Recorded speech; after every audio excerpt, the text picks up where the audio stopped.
Annie Genevard, bonjour. Bonjour Christophe Barbier. Et merci d'être là. Petit retour sur les quelques incidents qu'il y a eu hier autour du 1er mai, et notamment Raphaël Glucksmann obligé de quitter un cortège à Saint-Étienne parce que la gauche radicale venait le chahuter, notamment par rapport au problème israélo-palestinien. Comment réagissez-vous ? Moi, je trouve que c'est assez affligeant et ça révèle finalement que les luttes sociales passent au second plan.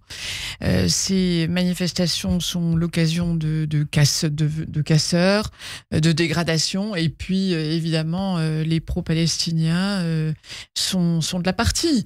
Et l'éviction de Raphaël Glucksmann atteste quand même de l'évolution de cette gauche radicale islamo-gauchiste qui a saisi l'occasion du 1er mai, qui est une date quand même habituelle pour les revendications sociales, pour faire un coup d'éclat. Il accuse la France insoumise, il dit qu'il y avait des drapeaux et les filles. Hein. Oui, tout à fait. Et d'ailleurs, les propos de Mélenchon résonnent comme un aveu, parce qu'il dit « on n'y est pour rien, mais il ne fallait pas qu'ils s'en prennent à LFI ». Donc, cette ambiguïté est en réalité un aveu. Je pense que la NUPES est morte aujourd'hui. Et finalement, c'est assez encourageant de voir qu'une gauche normale, si je puis dire, se réveille et prend ses distances à l'égard des outrances qui éclatent là avec l'affaire du conflit israélo-palestinien. Des outrances, il y en a eu à Sciences Po. Aujourd'hui, la direction essaye de réunir tout le monde. Que feriez-vous si vous étiez au pouvoir pour traiter ce problème des campus ? On le voit aux États-Unis, mais on le voit aussi dans beaucoup d'universités en France. D'abord, il faut aucune ambiguïté à l'égard de ceux qui prônent l'effacement d'Israël. Je rappelle quand même que aussi bien Jean-Luc Mélenchon que Rima Hassan, que les étudiants de Sciences Po appellent à une Palestine libre de la mer au Jourdain, c'est-à-dire l'effacement d'Israël. Je crois qu'il faut aucune ambiguïté à l'égard de ceux qui prônent l'effacement d'Israël et qui sont dans une idéologie parfaitement antisémite, très identifiée.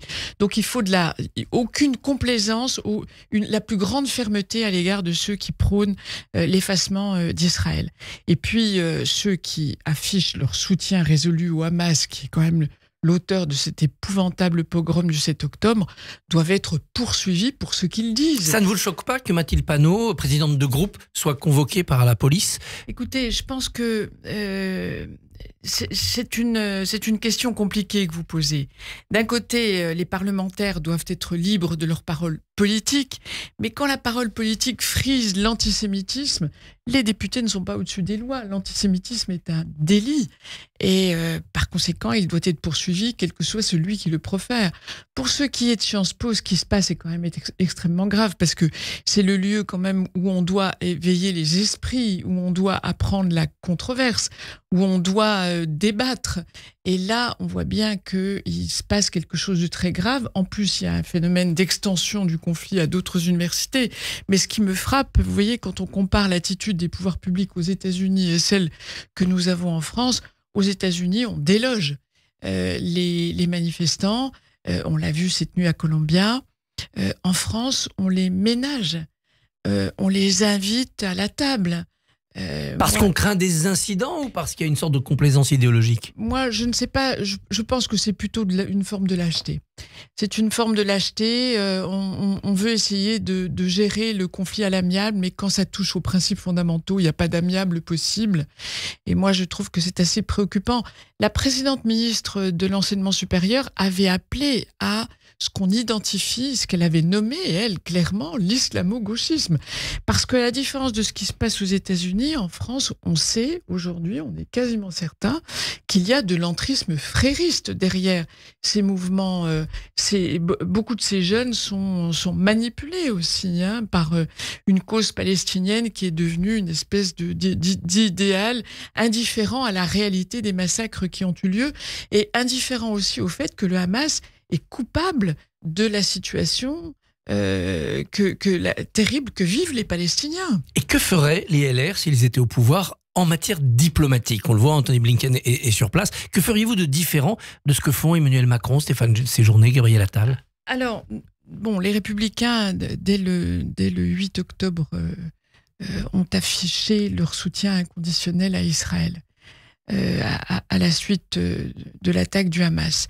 Donc soutien inconditionnel Nous avons préconisé qu'on suspende les aides apportées à l'autorité palestinienne, et puis aucune ambiguïté et la plus grande fermeté à l'égard de ceux qui professent des théories antisionistes, antisémites. Donc, c'est comme pour Sciences Po. Valérie Pécresse a suspendu les financements à Sciences Po, le temps que le calme revienne et puis qu'on clarifie la situation. On clarifie aussi la situation. Je pense qu'on aurait interrompu les financements à l'autorité palestinienne. Bien sûr, il ne faut jamais renoncer à l'issue diplomatique. Il faudra bien qu'un jour la paix revienne et il faut y travailler. Mais tant que les otages ne sont pas revenus, aucune compromission à l'égard du Hamas. Le Hamas est l'ennemi, demeure l'ennemi. Il veut l'effacement d'Israël. Nous sommes résolument Donc, la diplomatie française, elle fait ce qu'elle peut dans une situation qui est compliquée, mais elle a parfois un peu oscillé entre des positions... Vieille tradition gaulliste aussi. Vieille tradition gaulliste, mais... la droite a changé. La droite, peut-être la droite a-t-elle changé, mais c'est surtout le contexte politique qui s'est énormément durci aussi. Hein. Et le regain, la renaissance de l'antisémitisme nous oblige à une clarification idéologique quand même à l'égard d'Israël. La campagne des européennes commence à démarrer. La publication de la liste des Républicains, du moins des 30 premières places, a créé des turbulences. C'est le Figaro qui le dit, notamment parce que Brice Hortefeux, Nadine Morano, qu'on pensait sortants, sont maintenus à des places éligibles. Est-ce que vous trouvez que cette liste serait vraiment une liste audacieuse pour plaire aux électeurs ? Vous savez, j'ai vu à de multiples reprises combien un scrutin de liste est un exercice très compliqué. Il faut faire la part au renouvellement, c'est indispensable. Nous le faisons sur les 10 premiers et il y a la moitié de nouveaux. Il y a la moitié de nouveaux, donc ça n'est pas rien quand même. Et puis, il faut garder des gens d'expérience, surtout à l'Europe, où on a besoin de gens expérimentés qui connaissent les rouages d'une institution qui est quand même extrêmement compliquée. Alors, bien sûr, il y a des déçus et je le comprends, mais vous savez, toutes les organisations politiques, vous verrez quand Renew sortira sa liste, il y aura certainement aussi des déçus et voilà, c'est inhérent à l'exercice. Mais c'est vrai qu'on avait l'impression que les LR tournaient le dos au sarkozysme, tournaient cette page-là, et puis on voit quand même que le sarkozysme résiste.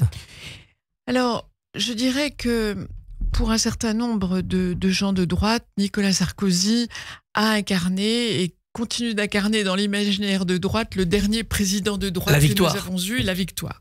Donc, bien sûr, et puis c'est une personnalité majeure, même si elle a quitté les rivages de la politique, elle continue d'exister.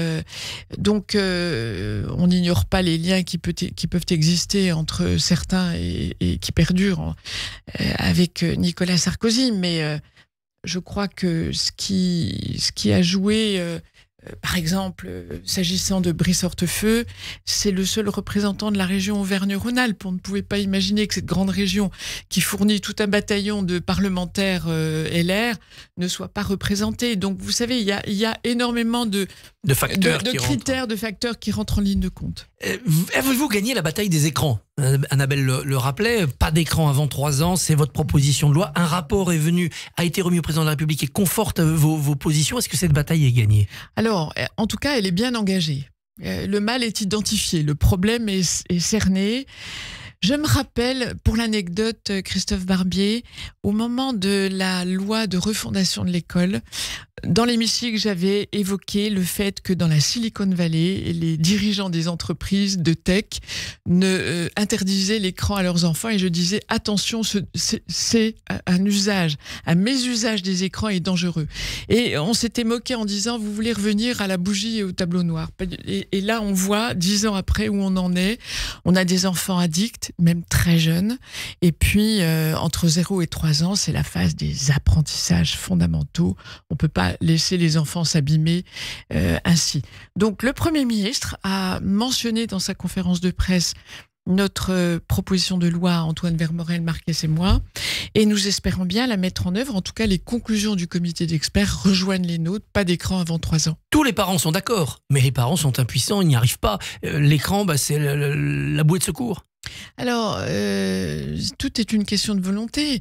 Aujourd'hui, on ne fume plus, ou en principe pas devant un enfant. Aujourd'hui, qui songerait à fumer dans une crèche ou à proximité de très jeunes enfants. Non, le tabac est identifié comme un danger majeur pour les enfants. Il faut qu'un jour, les écrans le soient également. Mais vous avez raison, ce sont les parents qui doivent se réformer dans leur comportement parce que eux-mêmes sont addictifs. Eux-mêmes sont avec le nez sur le portable toute la journée. Bien sûr, donc comment convaincre l'enfant qu'il ne faut pas le faire ? Alors vous portez aujourd'hui un autre texte, une résolution pour défendre la place du français aux Jeux Olympiques. Mais le français est la langue olympique. Est-ce que la situation est si grave que cela ? Oui, c'est dans la charte olympique, dans son article 43, le français est la langue olympique. Mais on voit bien d'année de jeu en jeu que tout ça passe au second plan, est oublié au profit d'un anglais triomphant. Donc cette année, on accueille les Jeux d'hiver, c'est la 3e fois. Jeux d'été. Les Jeux d'été, pardon, en 1900, 1923 ou 24, et puis cette année. Et donc là, on ne comprendrait pas que le français ne soit pas partout. Mais vous voyez, la médaille des Jeux paralympiques porte la mention Paralympic Games. On a rendu les armes là aussi face à l'anglais triomphant. Alors, il y a quand même un combat à mener. Donc, je défends aujourd'hui une résolution pour que l'on veille à ce que le français soit partout. Ce sera pas la seule langue. Nous, on défend le plurilinguisme, mais il faut pas que ça aboutisse au monolinguisme de l'anglais. Et est-ce que Rachida Dati vous soutient, elle qui vient de vos rangs ? J'y compte. Je ne comprendrais pas que... parce que c'est aussi son combat. Je ne comprendrais pas que les parlementaires ne puissent pas venir en appui de cette idée qui fait consensus, malgré tout. Donc, nous verrons ça ce matin. Il y a de petites bonnes nouvelles pour l'économie française. Un chiffre de la croissance au premier trimestre, 0,2, pas si mauvais que cela. L'attractivité de la France, qui demeure en Europe le pays où les investisseurs viennent le plus. Vous vous dites, bon, on a été un peu trop pessimiste sur les 2 derniers mois avec les débats sur les comptes publics ? Ah non, je crois que on peut se réjouir que la France soit attractive, à nuancer tout de même parce que ce sont souvent des extensions d'activité plus que des installations. Et puis, ça crée un peu d'emplois, mais paradoxalement, un peu moins que chez nos voisins. Mais enfin, toute bonne nouvelle est bonne à prendre et je ne veux pas jouer les grincheuses. Mais en revanche, les comptes publics demeurent alarmants.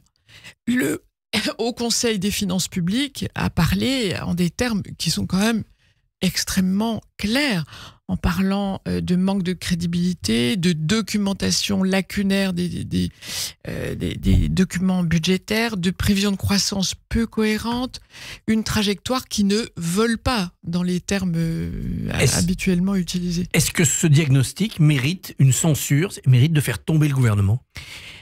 En tout cas, il est clair que pour nous, c'est un des problèmes majeurs actuellement que cette dégradation spectaculaire des finances publiques et qui ne va aller que en croissant. Parce qu'aujourd'hui, le déficit est à plus de 5 alors qu'il devait être à 4 et quelques. Il va encore augmenter en 2025. Il faut trouver, en plus des 10 milliards de gel de crédit, il faudrait en retrouver 10 autres pour 2024 et je ne parle pas de 2025. Bref, si le gouvernement ne prend pas les mesures qui conviennent pour réduire la dépense publique, notamment pour ce qui est des dépenses de l'État, parce que c'est toujours facile de demander aux autres de faire des économies, locales, par exemple les collectivités locales, eh bien là, oui, la question de la censure se posera. Annie Genevard, merci et bonne journée. Merci à vous. Merci beaucoup Christophe. Demain à 7h45, votre invité sera le président de l'Union des étudiants juifs de France, Samuel Lejoyeux. Radio J, retrouvez